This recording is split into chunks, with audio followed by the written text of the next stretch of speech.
In the coming few episodes, we're going to focus on an interesting combination. Two of my big interests. One is positive psychology, and you've heard me talk about this a lot on this podcast. You know, the idea from positive psychology is that we can research how human beings function optimally and how to increase their well-being. The thing is, like, talking to your kids about positive psychology and its scientific benefits usually is not a conversation that's going to go over well. Unless your kid's really interested in it, they're going to dive into it. But if not, they're going to be like, Mom, Dad, why are you coming up with all this stuff? So one interesting approach to this, both in education and in parenting, is actually a book that's called Positive Psychology at the Movies. Or I think it's actually sarcastically called, there's just one book, Positive Psychology at the Movies Part 2, the sequel, just because it's a movie. But what they do is actually link the idea of watching movies, watching television series as a way of teaching about positive psychology. Positive psychology, for instance, talks about values in action, like the traits that people can have and how they can use them in a positive and a negative way. They talk about different types of happiness and well-being and functioning.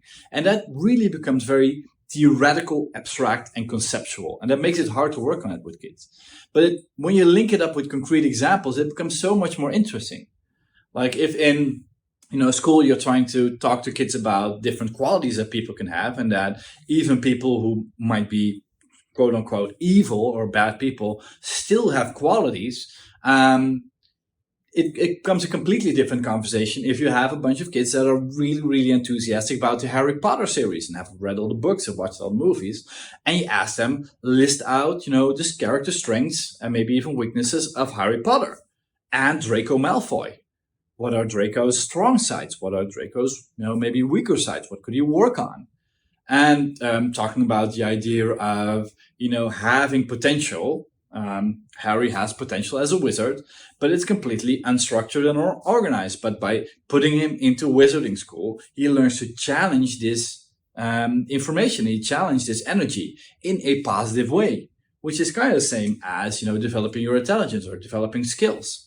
So this is a way of talking about all kinds of different, aspects to being human and personal development and stuff that helps us be successful without becoming belligerent.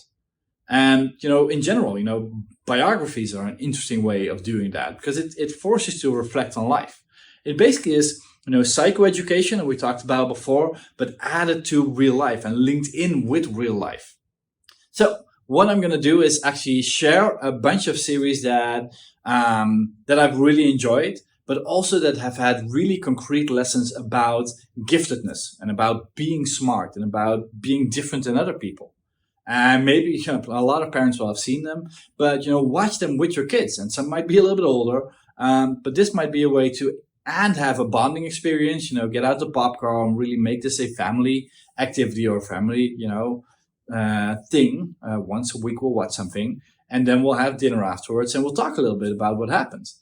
And so this is a way to really link in with real life examples, what different positive psychology lessons could entail. So I'm going to go through a whole bunch of series that I loved, from, a movie Matilda or Good Will Hunting, or a series like The Pretender or Scorpion, which are not the highest grade of television series, but still they hold a lot of interesting lessons about, being smart, being gifted, and what you can do with it.